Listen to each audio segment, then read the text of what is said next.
Hello, welcome back to my channel. Our Simple Abundance here with Sarah Von Bronick and her book Simple Abundance.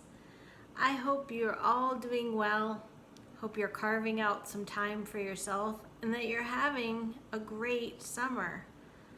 Have you done some things from your summer bucket list? It might be some of that solitary time that we've talked about recently, going out and doing something from your bucket list.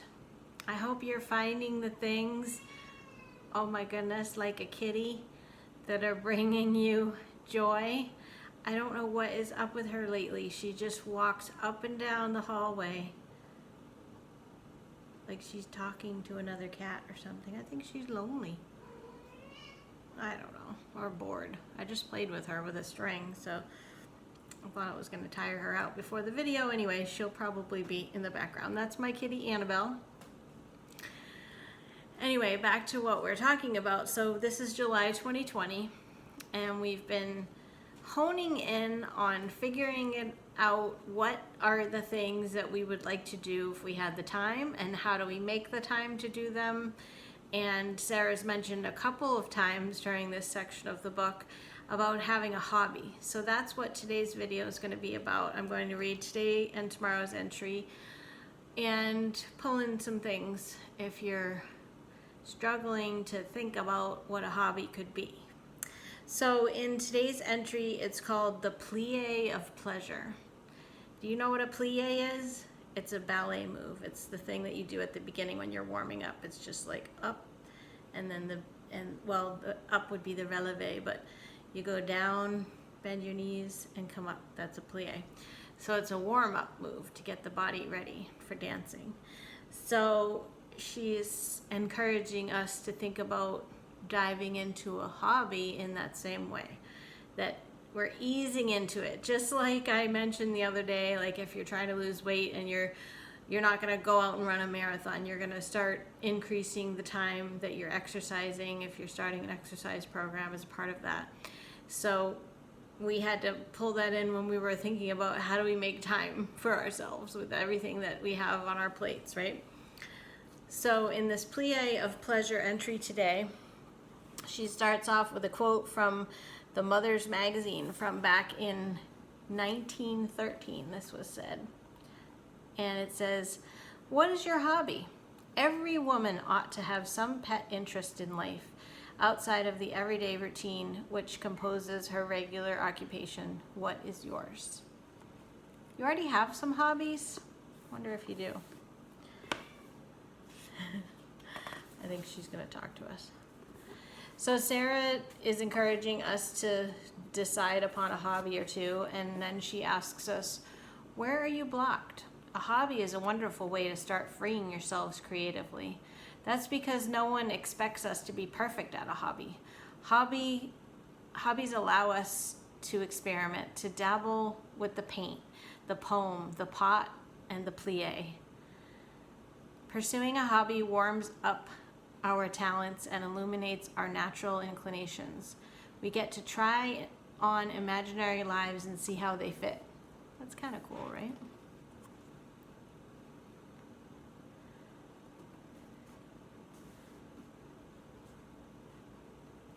So she also tells us, as we're coming up with something, and I'm going to read another article from bustle.com that sort of ties in with this, but she says, once you've decided on something, then get all the materials that you need for it. So say you're going to start knitting or something like that, then get all the things together. So she says, if you need materials such as yarn or paint, make a list of the necessary supplies. Give yourself a week to assemble what you need to get going. And 1 week from today, plan an hour to begin. By doing this, you commit to bringing more fun into your life, and what was once inconceivable will soon become impossible to live without. That's true. Like, you might be struggling right now to sort of like force yourself to sit down and maybe paint or something like that. Hopefully you're not forcing yourself, but you might have trepidation about it because it feels just so unnatural to give yourself the time, first of all, and then to be doing something like that where you might have all these thoughts in your mind like, oh, they told me in art class that I was just never going to amount to anything. Or so imagine if you try it, and then who cares if you're good at it or not. If you're having fun and you come up with new projects, like you might see something and it's like this beautiful flower and you think, oh, I could paint that, if painting happens to be your thing. I think somebody mentioned in a comment about photography. That's also something fun. I actually Googled a list of hobbies, and Wikipedia has 500 or something, and then there's other websites. If you're struggling to even think like, what is a hobby? I don't even know what I would do. I was actually surprised to see that I probably have more hobbies than I realized, because even like planning was a hobby. So, and I should know that because I already said there are tons of planner videos on YouTube. So there is a whole planner community.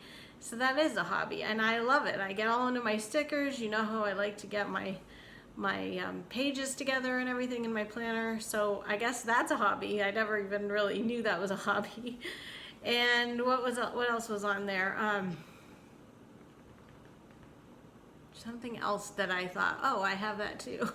But anyway, I guess when I think of a hobby, I think of like, I'm gonna go and dance again. Like I was a dancer earlier in my life. So, or I think about how I love to sing, or I used to do theater. So I think of creative things like that. But I forget that, yes, I mentioned my postcard path project. That is definitely a hobby. There was traveling, there was collecting. So if you collect something, that's also a hobby. I love the birds. That's absolutely a hobby. And so I guess I have more hobbies than I thought of. But am I making a specific time to, well, I definitely do if I'm doing the postcard path, because I have to plan ahead to travel wherever I'm going. But am I setting aside a specific time that I'm going to do X, Y, or Z? Probably not. I'm probably just doing it on the fly. I definitely don't have a specific time that I sit down and do my planning and get my planner pages together. I mean, I always have it on my list, but it's not like I've actually put it in a spot on my schedule. And then the bird watching, I do it every day, but I don't really, it's not like I plan ahead and say this is going to be, and I don't think I do an hour of it. Well, possibly in the summer now. I have been sitting out in the evenings and watching them. That's the best time because there's so much activity. And sometimes I put out special treats at that time, and they hear me. They they'll hear like the crinkle of the bag or whatever, or the scooper that I'm using, and they start to sing in the trees like, oh, she's bringing us some treats. So anyway, I forget that some of these things I already do are hobbies. I bet you would find the same. So anyway, you can Google a list of hobbies if you're. It doesn't have to be like horseback riding or something that takes lots of equipment, or painting, like she mentions painting or knitting. It doesn't have to be something like that. There's a lot of things. So don't lose heart, okay? Then, in tomorrow's entry, she calls the home as a hobby. That's the name of the entry. And we talked so much about the home. That was what almost all of May was about, right? So that would be another thing that I would think of as a hobby, because I told you how much I love decorating, but I kind of get to the point where I'm done. Well, there's always things that I have listed, but it's not like I just moved in and I'm decorating. I definitely like that. So let's see what she says about the home. There's a book by Arnold Bennett, and he wrote The Home as a Hobby. So the same as the name of the entry for today. The home exists. The home is accepted. Life can be and is lived in. That vase does not suit that masterpiece. That carpet will not go with the wallpaper. The foot of the bed interferes with the swinging of the bedroom door. The whole of the dining room furniture is seen to have been a mistake. The hall has a poverty-stricken aspect. The two principal pictures in the drawing room are too high on the wall. 100 things are just a little wrong, and a few things dreadfully wrong. But no matter, the apparatus somehow works. The desire after perfection has failed. The home has become immutable. there the home is, it will be, it must do. Okay, so Sarah is commenting on that. She says, but for the true artist, the real life as his or her, with his or her canvas, a golden opportunity awaits. Nobody has the right to be bored in a half-made home. And a home which is not a fair expression of us at our best, a home which lacks what it might have, a home which is in any part ugly or in any part uncomfortable, then is absolutely need be. A home which cannot be run without waste. A home. Okay, this is going on and on and on. What is the point? Why not make the perfecting of the home a hobby? Okay, that was way more words than just to say what he said at the end. Anyway, I think we talked about this so much. This entry could be way back in May. But Sarah says, this is an intriguing proposition. Most of us don't think of fixing up our homes as a pleasurable pursuit because we usually approach it as a feat requiring more physical, psychic, creative, and financial resources than would be necessary to scale the most formidable mountain in the world. I can understand that too. Then that's why sometimes I don't totally redecorate, because I think it's fine and I don't want to spend the money on new curtains if I'm happy with the ones that I have, you know. Anyway, so that's another thought. Your home could be a hobby. Maybe you're fixing it up. I remember that there was a comment about a farmhouse that's getting fixed up in one of your lives. Okay, the article that I found online is bustle.com. It was written a few years ago, but I was thinking about, like, okay, so here we're talking about hobbies. What if you feel totally lost? Like, we talked about all those questions to answer, and maybe you still didn't feel like any of those really sparked a hobby interest. So I just looked up, how do you find a new hobby? Because it's kind of like, how do you meet new friends? How do you meet a new boyfriend or whatever? Sometimes it's hard when you get to be an adult. So I just looked up how to find a new hobby, and this article was called 7 Ways to Find a New Hobby. So I thought I'd go through the tips. So the first one we've already talked about a bit in Sarah's questions about our childhood, and it was take it back to your childhood. So remembering some of the things that you liked, as far as maybe now it's an adult coloring book as opposed to a children's coloring book. There's a blogger, a crafting blogger, who's quoted saying, are there things you enjoyed as a kid that you might still enjoy as an adult? Maybe you had an awesome record collection, loved to sew clothes for your dolls, or were always out on your bike. Those are things you could pick up again as an adult that would make great hobbies. Yeah. And the second one is try a couple of ideas on for size. So this would be like, you don't know what to do, so maybe go to Wikipedia or Google the list of hobbies and just try a whole bunch of them and see which one really seems like it fits with you. Maybe you find yourself drawn to cookbooks or a scrapbooking section. This will give you a clue of what you might be interested in. Sometimes you have to physically see an option or get yourself curious about it. So go and do some recon work at various stores, this one says for the advice.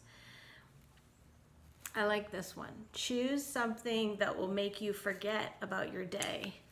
So something that just feels like it just sparks so much excitement and passion that maybe you're at work and you're thinking, I can't wait to do such and such. You know, if you love to sing and you know that night is chorus rehearsal or something like that, then you get there and you just totally forget about anything that happened that day because you're so immersed in the joy of what you like. So I think that's a great suggestion. There's a quote here from a lifestyle blogger that just expresses that running was the hobby. And I forget that things like that are a hobby too, like running, biking. I forget about the exercise sort of things. It could even be like Annabelle's eating now, if you can hear that in the background. It could be even playing with your pets or walking dogs. I mean, things like that. So anyway, again, running would be a solitary thing too in some respects, or you could run with other people, or you could have goals and run in various races and things like that. So it could be fun.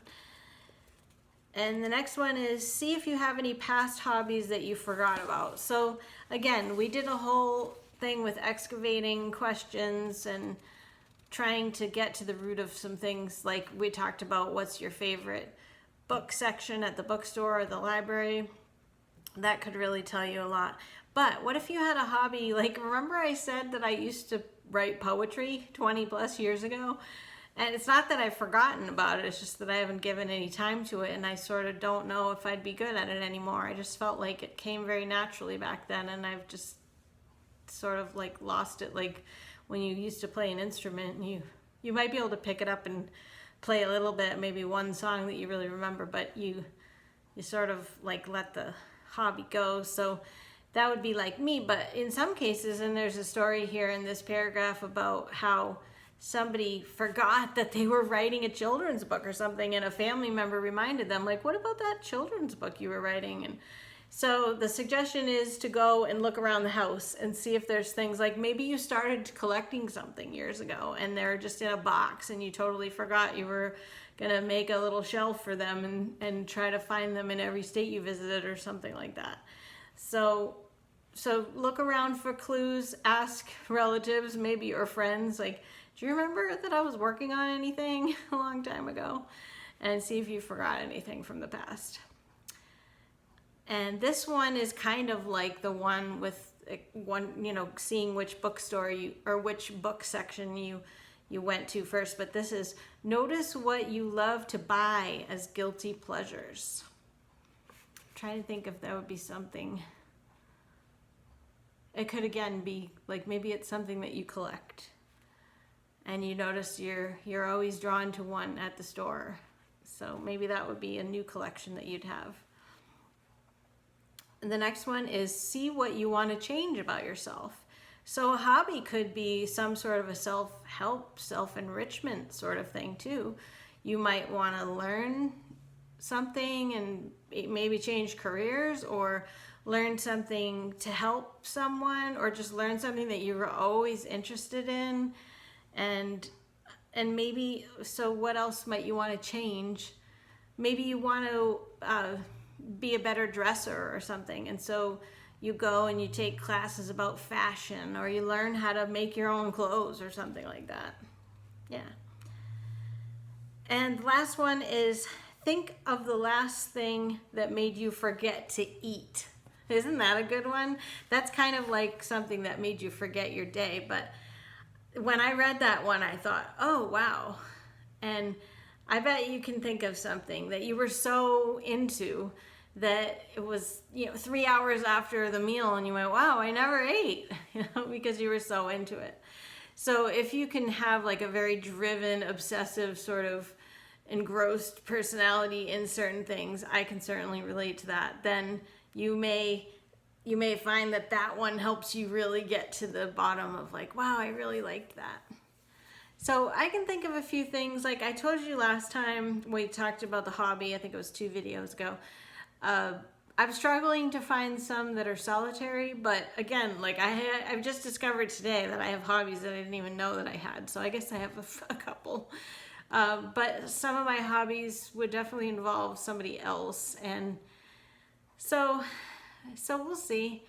And maybe the world will be changing, by this time next year, and we'll be able to resume some things that we did with other people. I don't know. But in the meantime, I will be looking for some solitary things, and maybe specifically setting aside the time that I'm going to do, like the planning or watching the birds or getting more of my little postcard excursions in, things like that. So let me know what you're thinking of, and if you've discovered any hobbies while we've been talking about some of these things. And I really hope that no matter what, whether you're just doing nothing, in fact, there was a comment on a recent video about how The person felt like they had so many things they wanted to do, but one of them was maybe I'll just do nothing, because it's like when you finally have some time to yourself, sometimes you are just so exhausted that doing nothing can be such a gift. There should be, actually, I don't remember if there's an entry about doing nothing, but you wouldn't want that to be always your hobby, but there's nothing wrong with doing nothing. Remember we talked about the woman who was a TV anchor, or was one of Sarah's friends, and she just stayed in bed every Saturday up until dinner time. And I'm sure she was doing something. She might have just been sleeping. Who knows what she was doing. But in some respects, it was probably doing nothing. And there's nothing wrong with that. That could be a hobby. Don't make it your whole hobby. Don't make it your only hobby. But honor that, and I think there's plenty of benefits that come out of doing nothing. So hope you're getting a lot out of this. We have just a couple more days of July. I can't believe this month just flew by. And then we'll be talking about the joyful simplicities for August. We still have another month to get in some of those summer bucket list activities, so don't lose heart. And if you haven't even put that list together, I hope you will, along with these hobby ideas. There's so much to think about right now, and you're worth it, so I hope you're taking that time. Thanks for watching. Thanks for your comments. As always, I love reading them, and I always try to reply to as many as I can. So please leave me one, and I will see you next time. Bye-bye.